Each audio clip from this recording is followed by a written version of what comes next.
Healthy টকে প্রত্যেককে স্বাগত জানাচ্ছি। আপনাদের সঙ্গে রয়েছে আমি রিমা। আজকে আরো একটা নতুন পর্বে আপনাদের প্রত্যেককে স্বাগত জানালাম। আচ্ছা, মাথা ব্যথার সমস্যা তো আমাদের কম বেশি প্রত্যেকেরই রয়েছে, এবং একই সঙ্গে মাথার বিভিন্ন রকমের পেশি, মুখের বিভিন্ন রকমের পেশি, সেখানে নানান রকমের ব্যথা, এবং এই ব্যথার পেছনে কি কারণ রয়েছে সেই কারণ নিয়েই আজ আমরা আলোচনা করব। এবং আজকের এই আলোচনায় আমাদের সঙ্গে রয়েছেন Right Bite Sleep and TMJ Pain কেয়ারের ডিরেক্টর ডক্টর অঙ্কিত সাহা। নমস্কার স্যার। নমস্কার, আপনাকে অনেক অনেক স্বাগত জানাচ্ছি দ্য হেলদি টকে। এবং আজকে আমরা যে বিষয়টা নিয়ে আলোচনা করতে চলে এসেছি সেটা হচ্ছে টিএমডি। প্রথমেই আমি এটা দিয়ে শুরু করব যে টিএমজে বা টিএমডি এই টার্মটা কিন্তু অনেকেই জানেন না। কারেক্ট। হ্যাঁ, এবং এই সমস্যা, এর সমাধান সবটা নিয়ে শুরু করব। তবে এই যে টার্মটা আমরা জানি না, তবে এই সমস্যাগুলো কিন্তু অনেকের মধ্যেই রয়েছে। এক্স্যাক্টলি, থাকতে পারে, কিন্তু লোকেরা যতক্ষণ না টার্মটা জানবে তখন ওরা কিন্তু কনফিউজডও থাকে যে কি হয়েছে ওদের। তো এটা একটা টার্মটাকে যদি আমি ব্রেকডাউন করি, টিএমজে ইংলিশের শব্দ টেম্পোরো ম্যান্ডিবুলার জয়েন্ট। টেম্পোরো ম্যান্ডিবুলার আর তার মাঝখানে একটা জয়েন্ট, সোজা কথায় বাংলায় মুখের জয়েন্ট। ঠিক আছে, এই যে চোয়াল, এই যে আমাদের জয়েন্ট, এই জয়েন্টটার নাম হচ্ছে ইংলিশে টিএমজে। আর যদি এই জয়েন্টের প্রবলেম হয় তার নাম হচ্ছে টিএমডি, মানে হচ্ছে টেম্পোরো ম্যান্ডিবুলার ডিসঅর্ডার। তো এই জয়েন্টটার সম্বন্ধে আমরা কম জানি, তার কারণ হচ্ছে সবাদের মধ্যে টিএমজে আছে। প্রতিটা ছোটবেলা থেকে আমরা যদি কোনো জয়েন্ট ইউজ করি সেটা কিন্তু টিএমজে। আপনি একটা ভাবুন, বাচ্চা জন্মের সময় না নড়তে পারলেও মুখটা চালাবে, এই জয়েন্টটা এতটাই সুন্দর। যতক্ষণ না একটা মানুষের বডি যদি মিলিয়ে যায় বিছানার সাথেও, সব জয়েন্ট ওর কিন্তু বেকার থাকবে, কিন্তু মুখের জয়েন্ট চলতে থাকে। আর এই জয়েন্টটা এতটাই সুন্দর বানিয়েছিলেন ভগবান যে তার কারণে একটা হাড্ডি দুটো সাইডে সেম জায়গায় জুড়ে আছে, তার মানে দুটো জয়েন্ট একসাথে চলতে হবে। আর এই জয়েন্টটা যখন চলা উচিত, ওরা কোনো প্রবলেম দেওয়া উচিত ছিল না। সত্যি কথা বলতে গেলে it is one of the least problematic joint if you think. এর এতটাই সুন্দর ওর ডেভেলপমেন্ট, বাট এই টাইপেরই হয় যে জয়েন্টটা যখন প্রবলেম দেয় না, যদি দিতে শুরু করে তখন কিন্তু এতগুলি প্রবলেমস দেয়, তখন কিন্তু সে নাম হয়ে যায় টিএমডি কমপ্লেক্স, মানে হচ্ছে টেম্পোরো ম্যান্ডিবুলার ডিসঅর্ডার কমপ্লেক্স, মানে এতটাই কমপ্লেক্স হয়ে যায়। আমি সেটাকে সোজা করবো আজকে বসে, তো আজকে সেটা নিয়ে কথা বলি আমরা। কারণ কি টিএমজে টিএমডি লোকেদের জানার জন্য সবচেয়ে প্রথমে বুঝতে হবে তাদের সিমটমসটা কি। একদমই তাই। এটা কেন হয়? দেখুন, টিএমজে আর টিএমডি, যে আমি কথাটা যদি আবার তুলি, টিএমজে সবাদের কিন্তু ভালো মতন চলার কথা। এবার যখন চলতে পারে না, মানে দুটো সাইডে একসাথে চলতে হয়, আর সে না চলার সময় আটকে যায়। দেখুন, অনেক রকমের ডিসঅর্ডার হয়। টিএমজে শব্দটা শুধু আমি বলছি চলার শব্দ না, অনেক সময় বানে না, বাচ্চাদের অনেক সময় এগুলি হয়ে যায়, কিন্তু আপনার ওই মাত্রাগুলি কিন্তু কম। ওটার জন্য সত্যি কথা বলতে গেলে সার্জারি ছাড়া কোনো অপশনস থাকে না, তখন আমাদের নতুন করে জয়েন্ট বানাতে হয়। যদি আপনার মুখ জয়েন্টটাই না ডেভেলপ হলো, মুখ খুলতে না পারলো, সেটাকে আমরা অ্যাঙ্কাইলোসিস বলি, সে সম্বন্ধটা বললে অনেকরাই কনফিউজ হতে পারে। আমি আজকের কথায় আমি ওঠাতে চাই না। আমি উল্টে বলবো একটা সিম্পল জিনিস, যাদের সত্যি কথা বলতে গেলে মুখ জয়েন্টটা চলতে গিয়ে অসুবিধা হয়, আটকে যায়, মাঝে মাঝে আওয়াজ দেয়, স্মুথলি চলে না, মুখ খুলতে অসুবিধা হয়, সেই জিনিসটা আরও বেশি কমন। আর সেটা হওয়ার কারণ, আপনি সোজা যদি ভাবি আমি, ইমব্যালেন্স, মানে আমাদের মাসেলসগুলি আমাদের জয়েন্টসগুলিকে চালায়। তার মাসেলসগুলি ঠিক মতন যদি আমাদের না চালায়, তাহলে কিন্তু আমাদের ব্যথাগুলিও আসবে আর জয়েন্টটা ভালো মতন চলবে না।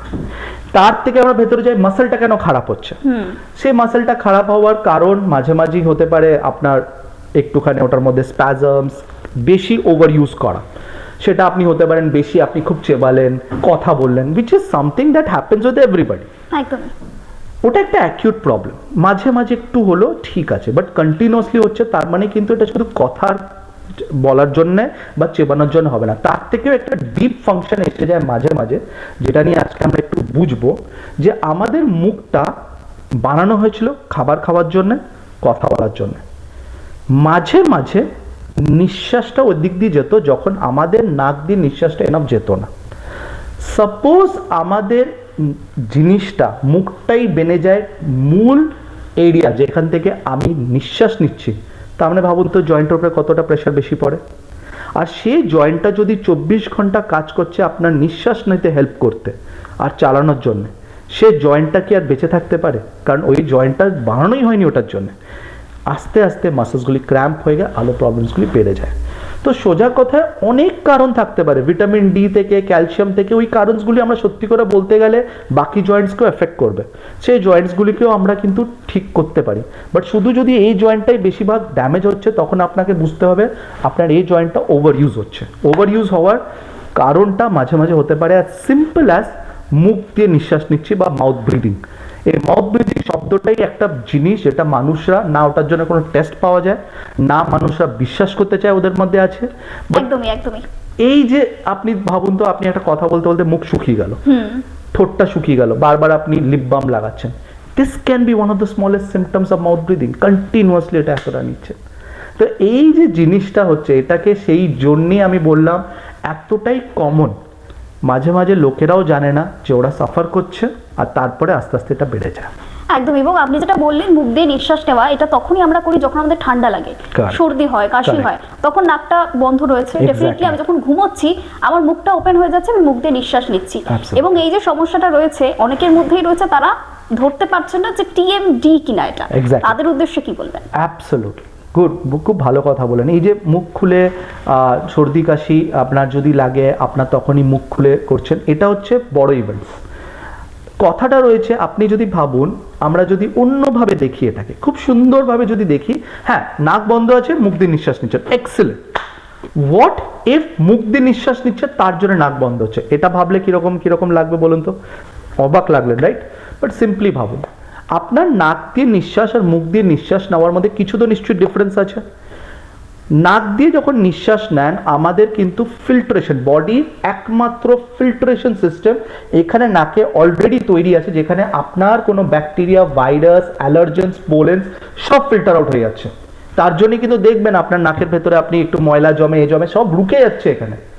মুখে তো রোকার কোনো চান্স নেই, মুখ দিয়ে ঢুকলো, ডাইরেক্ট বডির মধ্যে এন্টার করলো, এবার কোনো আপনার ডিফেন্স সিস্টেম রেডি হলো না, তখন সর্দি কাশি লাগাটা আরো ইজি না? আজকের দিনে আপনি যদি দেখেন কতগুলি মানুষ অ্যালার্জির জন্য ভুগে বেড়াচ্ছে, আর তার কিন্তু এখনো কোনো কারণ খুঁজে পায় না লোকেরা। আপনারা যদি ভাবেন এই অ্যালার্জিটা হতে পারে মাউথ ব্রিদিং এর জন্য, অনেক পেপার সেটা বলছে। আপনারা দেখবেন অনেক অ্যাজম্যাটিক পেশেন্টস আর মাউথ ব্রিদার্স বাই বার্থ, এই জিনিসটার উপরে মারাত্মক রিসার্চ চলছে। এইবার এইটা যদি আপনার কন্টিনিউয়াসলি থাকে, তখন কিন্তু টিএমজেটা হওয়াটা আরো সুবিধা। আপনার একবার বছরে সর্দি কাশি লাগলো মানতে পারি, 3-4 দিনের জন্য লাগলো, মুখ চললো, ঠিক আছে। But what if it is a continuous thing, যেখানে আপনার নাক সবসময় মনে হয় যেন ব্লক থাকে, আর আপনি সবসময় আপনার মনে হচ্ছে এটা আপনার মুখ দিয়ে নিঃশ্বাস নিচ্ছেন। এইবার মুখ দিয়ে নিঃশ্বাস নিচ্ছেন সেটা মানুষরা বুঝতে পারে না, কারণ ঠোঁটটা একটু খোলা থাকলো। রাত্রেবেলায় যে কথাটা বললেন যে আপনি নাক দিয়ে, আপনার নাক দিয়ে মুখে দিয়ে আমি নিঃশ্বাস নিচ্ছি, এটা আপনি অন্যদের নোটিস করতে পারেন, আপনি নিজেরটা তো আর নোটিস করতে পারবেন না। এই জন্যে এতটা আনডায়াগনোসড। আর তার কারণ থেকে আমাদের জয়েন্টে প্রেশারটা পড়ে যে টিএমজেটা হবে, তার সাথে যে ব্যথাটা অ্যাসোসিয়েটেড, তখন আমাদের লোকেরা জানতে পারে। তো এই যে জিনিসটা আমি তুললাম আজকে, অনেকটাই হচ্ছে আমরা সিমটমসটাকে বুঝতে পারি না, তার কারণ হচ্ছে অনেকটাই আমরা নিজেদের উপরে অতটা টাইম স্পেন্ড করি না। আপনার পাশে কেউ যদি দাঁড়িয়ে থাকে আর জোরে জোরে নিঃশ্বাস নেয়, আপনি দেখতে পারবেন ও কথা হাঁপাচ্ছে কথা বলতে বলতে, কিন্তু নিজেরা করছি সে মানুষটা কিন্তু জানে না। এই জন্যেই আমাদের সায়েন্সটা একটু ডিফিকাল্ট হয় বোঝানো। বাট ইয়েস, আজকের জমানায় টেস্ট আছে এটার জন্য, এটা টেস্ট করা যায়। একটু চিকিৎসা নিয়ে জানতে চাইবো, এটা কিভাবে চিকিৎসা করানো হয়? প্রথমে টেস্ট, অবভিয়াসলি টেস্টটা আমি যদি ধরি, আপনি যদি ভাবেন টেস্ট নিয়ে আমি কথা বললাম, এই যে টেস্টটা কিসের টেস্ট? আমরা ঘুমের টেস্ট করি একটা, সে লোকেরা ভাবে ওটার একটা টেস্টের নাম হচ্ছে পলিসোমনোগ্রাফি। এটা খুবই কমনলি নোন টেস্ট, বাট খুব কম লোকেরা করায়। আপনি যদি ভাবেন একটা মানুষের চেস্ট এক্সরে বছরে কতবার হয়েছে, এই পলিসোমনোগ্রাফি ঘুমের টেস্ট কতজন করায়? আর আপনি বলুন ঘুমের প্রবলেমস কতজনের আছে? আপনার নিজেরও থাকতে পারে, আমার নিজেরও থাকতে পারে, ঘুমে আমরা ভালো ঘুম পাই না, সকালে ইনসমনিয়া তো অনেকের রয়েছে। কারেক্ট। আর মাঝে মাঝে ঘুম থেকে উঠে ফ্রেশ ফিল করি না, আমরা উঠলাম একটা মনে হচ্ছে টায়ার্ড, পিঠে এই যে ব্যথা থাকে, আমি একটা যেন ফ্রেশনেস থাকে না আমাদের মধ্যে। এটা কিন্তু একটা মানে রাত্রে কিছু একটা প্রবলেম হচ্ছে, তার জন্য খুব একটা সিম্পল টেস্ট আছে, সেটার নাম পলিসোমনোগ্রাফি। যদি আমি ওটাকে ডিটেলডে বোঝাই, এটা একটা টেস্ট যেখানে আপনি বুঝবেন অনেকগুলি সেন্সাস লাগানো হয় আমাদের বডির মধ্যে, বডি প্যারামিটারসগুলি মেজার করা হয়।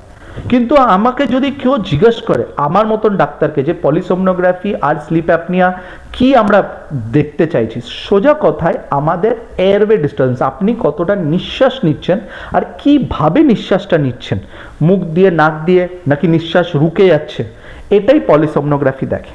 আর পলিসোমনোগ্রাফিতে যখন এটা দেখা যায় যে আমরা ভালো মতন রাত্রেবেলায় ঘুমাতে পারছি না কারণ কি আমাদের নিঃশ্বাসটা ভালো মতন যায়নি, তার মানে কিন্তু একটা মাউথ ব্রিদিংয়ের টেন্ডেন্সি আছে, তখন আমরা সেই টেস্টার বেসিসে আপনাকে ট্রিটমেন্টটা দেব। এবার এইখানেই আমার কিন্তু ওঠে যে আপনার যে নিঃশ্বাসটা ভালো মতন গেল না কেন। তার কারণ হচ্ছে আপনি যখন ঘুমান আপনার যদি নিঃশ্বাসের নালী ছোট থাকে আর আপনি যখন ঘুমাবেন আপনার জিভ আর এই যে চোয়ালটা আছে একটু পিছনের দিকে যায়, সেটা আপনার নিঃশ্বাসের নালীকে বন্ধ করে দিল। এই যে বন্ধটা করলো তার মানে আপনার নিঃশ্বাসটা গেল না ভালো মতো। এই যদি না গেল তার মানে সেটাই যদি আপনি আপনার টার্মসে দেখি অবস্ট্রাকটিভ স্লিপ অ্যাপনিয়া নামে আছে। তো যদি আমি এটাকে ট্রিটমেন্ট করতে চাই সব জায়গায় কিন্তু আপনার এই চোয়াল আর জয়েন্টেরই কথা উঠবে।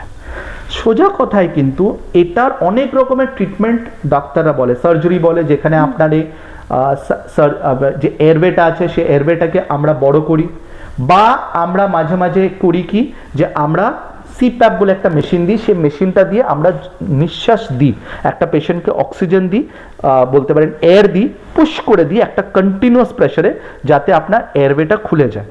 কিন্তু যদি আরও সোজা ইজি করা যায়, যদি আমি আমার চোয়ালটাকে কারেক্ট জায়গায় রাখতে পারি তাহলে কিন্তু নিঃশ্বাসটা নিতে সুবিধা হবে। তো আমাদের যে ট্রিটমেন্ট পদ্ধতি যেটা আমরা Right Bite Sleep and TMJ Pain ক্লিনিকে করি, আমরা এই টিএমজে স্লিপ অ্যাপনিয়াকে যে জায়গায় গিয়ে ডায়াগনোসিস করি, যে আমরা বুঝতে পারি জটা পিছনে চলে গেছে, আমরা যদি জটাকে সোজায় ঠিক জায়গায় নিয়ে আসতে পারি তাহলে কিন্তু ট্রিটমেন্ট খুব সোজা হয়ে যায়। তো তার জন্য আমাদের কাছে আরও পদ্ধতি আছে, সেটা আমরা নিয়ে কথা বলবো আরও। কোনো থেরাপি, কোনো ম্যাসাজ কিছু রয়েছে কি? আপনার যে কোনো জয়েন্ট প্রথমেই আপনার কিন্তু যে কোনো ডাক্তার বলবে কি যে আপনি ওটাকে রেস্ট দিন। রেস্ট মুখের জয়েন্টের খুব ডিফিকাল্ট। আপনি ভাবুন তো, আপনাকে যদি আমি বলি পায়ে ব্যথা হচ্ছে, তো আপনি কি বলবেন? বেড রেস্ট, 4 সপ্তাহের জন্য বেড রেস্ট, ফুটবল খেলো না, যে খেলো না, ওই খেলো না। এবার আমার কথা রইলো, মুখের কি বেড রেস্ট হতে পারে? তাহলে যদি মুখের বেড রেস্ট হলে তো শেষ, তাহলে তো আর কথা বলতে পারলেন না, নিঃশ্বাস নিতে পারলেন না, চেবাতে পারলেন না, কিছু না। তো ইট ইজ ভেরি ডিফিকাল্ট। সেই জন্যে ওর ওপরে আরো বেশি কাজ চাপিয়ে আমি কোনোদিনই বলবো না মাসাজ বা কোনো কিছু এক্সারসাইজ করে এটা ঠিকটা প্রথম কথা। হ্যাঁ, আমরা মাসাজ এক্সারসাইজ কখন করি? যখন আমরা জয়েন্টটাকে কারেক্ট জায়গায় নিয়ে এসে মাসেলটাকে আবার ঠিক জায়গায় চালাতে শুরু করি। যখন মাসেলটা ঠিক মতন চলতে শুরু করে তাকে মাসাজ করে স্ট্রেংথেনিং করতে পারি। সাপোজ মাসেলটা অলরেডি টায়ার্ড হয়ে গিয়ে, ড্যামেজড হয়ে গিয়ে স্প্যাজমে আছে, তাকে যদি আপনি আরো কাজ দিয়ে দেন সে আরো ব্যথা পাবে। তো অনেক ডাক্তারদের আমি শুনেছি, লোকেদের, পেশেন্টসদের বলা হয় আপনার যদি মুখ আটকে যায় ব্যায়াম করুন, কিন্তু আমি বলি না, উল্টে আরো রেস্ট দিন। রেস্টের কি পদ্ধতি? লিকুইড ডায়েট, আপনি বেশি কিছু খাবেন না, তখন একদমই লিকুইডে থাকবেন, মুখ চালাবেন না, মুখ বেশি হাই করে খুলবেন না, গরম বা ঠান্ডা শেক সেগুলি দেবেন যাতে ওই মাসেলসগুলি রিল্যাক্স পায়। জবরদস্তি ওটার মধ্যে আরো যদি এক্সারসাইজ করেন, ভুল করে করেন, আরো জয়েন্টটা ড্যামেজ হওয়ার চান্স থাকে। ট্রিটমেন্ট শুরু হওয়ার পর যখন জয়েন্টটা ঠিক জায়গায় চলে আসবে তখন এক্সারসাইজ করে, কোর বিল্ড আপ করে, আপনার মাসেলগুলিকে স্ট্রেংথেন করে আরো প্রিভেন্ট করছেন ফিউচারে যাতে প্রবলেমটা না হয়। এর সঙ্গে স্ট্রেস কিভাবে সম্পর্কযুক্ত? দেখুন, আমাদের স্ট্রেস বললেই মাঝে মাঝেই আমি স্ট্রেসের আছে, আমি বলবো না স্ট্রেসের কানেকশন নেই, বাট স্ট্রেস অনেক সময় লোকেরা সবসময় ভাবে mental stress is everything. Stress মানে আমরা ব্রেনের দিকে তাকিয়ে দিই। একটা মানুষ যদি ব্যথায় থাকে সে কি স্ট্রেসে থাকবে না? উল্টোটা ভাবনাটা আমরা শুরু করা উচিত। একটা মানুষ যার শরীর অসুস্থ সে অটোমেটিকলি স্ট্রেসে থাকবে। আমরা সবসময় সাইকোলজিক্যালি চলে যাই যে তোমার এটা হচ্ছে তার মানে তুমি খুব বেশি ভাবছো, আর এটা আমাদের একটা খুব কমন টার্মস, ইভেন ডাক্তাররাও পুশ করে দেয় আমাদের উপরে। আমি ভাবি ফিজিক্যাল স্ট্রেস বলেও কিছু আছে। ফিজিক্যাল স্ট্রেস মানে হচ্ছে বডি যদি ঠিক মতন চলছে না। আপনি যদি ভাবুন, আপনার যদি বডি অক্সিজেন না পায়, রোজ 8 ঘন্টা আপনি রাত্রেবেলা যখন ঘুমাচ্ছেন, বডি যখন অক্সিজেনটা পাচ্ছে না, রাতভর এদিক ওদিক করে বেড়াচ্ছেন, তো ভাবুন তো 8 আওয়ার্স অফ স্ট্রেস না?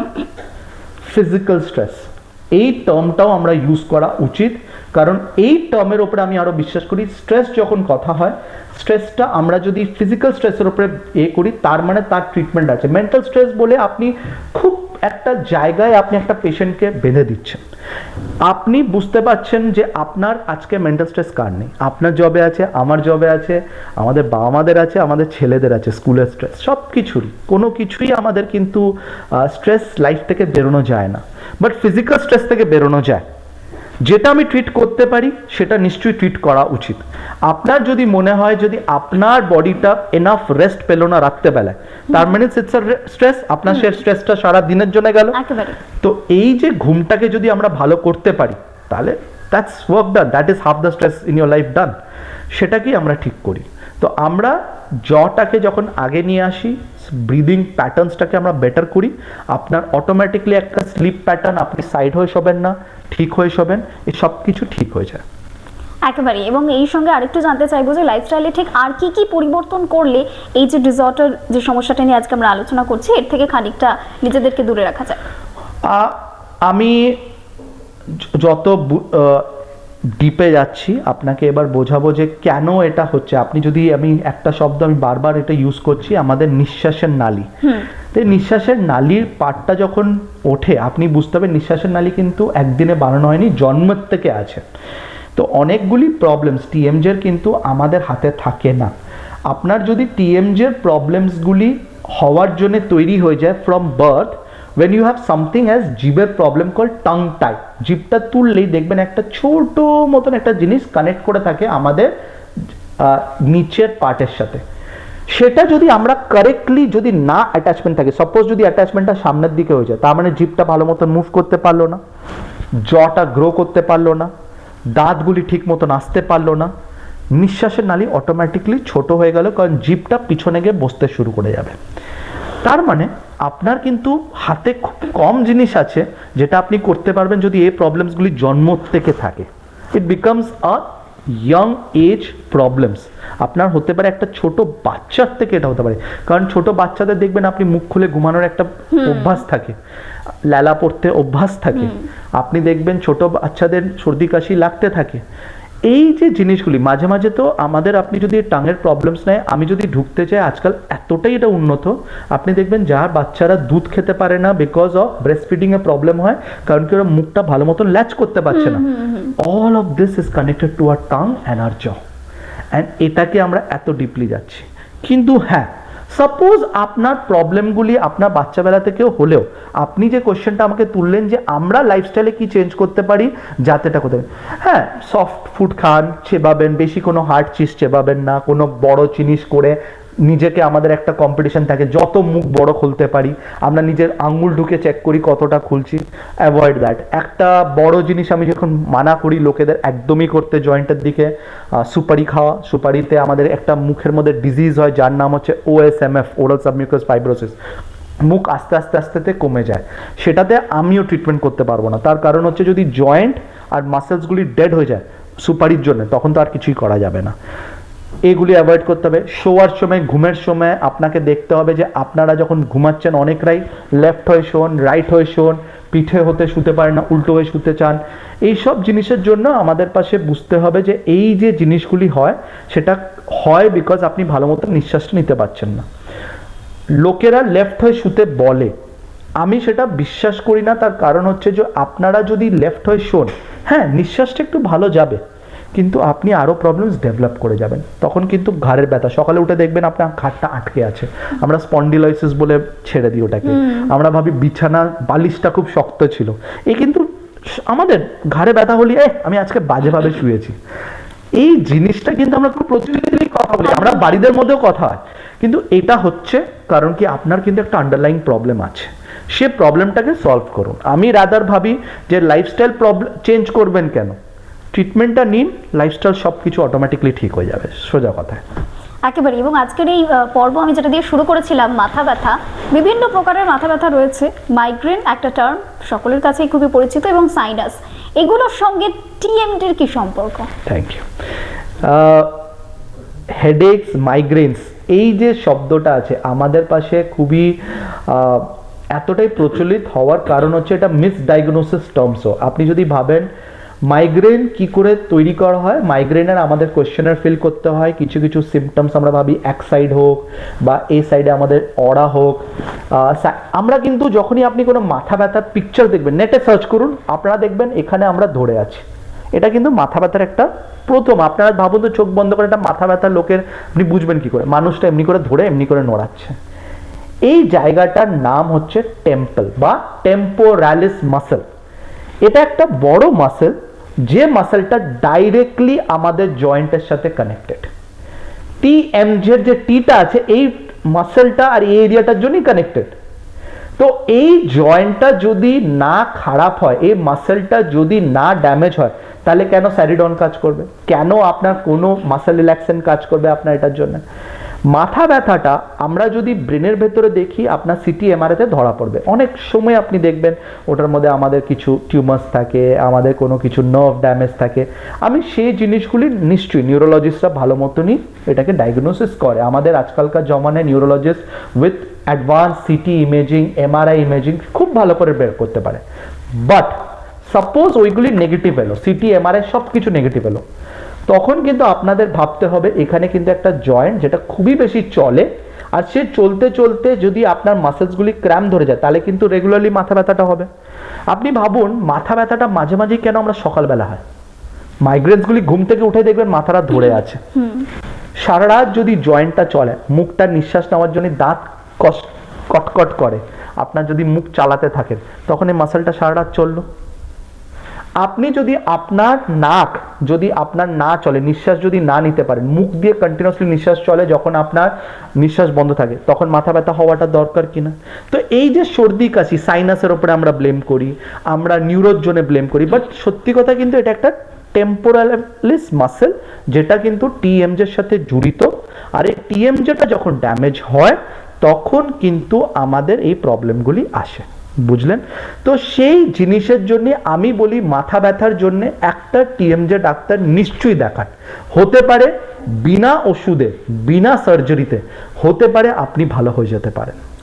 অসংখ্য ধন্যবাদ জানাচ্ছি ডাক্তারবাবু, আজ আমাদেরকে অনেকটা সময় দিলেন এবং এই যে টার্মগুলো আমরা আজকে বিস্তারিতভাবে আলোচনা করলাম, আমাদের মধ্যে কিন্তু এই উপসর্গগুলো অনেকেরই রয়েছে এবং আপনারা অনেকেই রিলেট করতে পেরেছেন আমি জানি, এবং আশা করি আপনাদের অনেক হেল্প হবে আজকের এই পর্ব দেখার পরে। এবং এই ধরনের আরো অনেক এপিসোড দেখতে হলে অবশ্যই নজর রাখুন শুধুমাত্র দ্য হেলদি টকের পর্দায়। নমস্কার।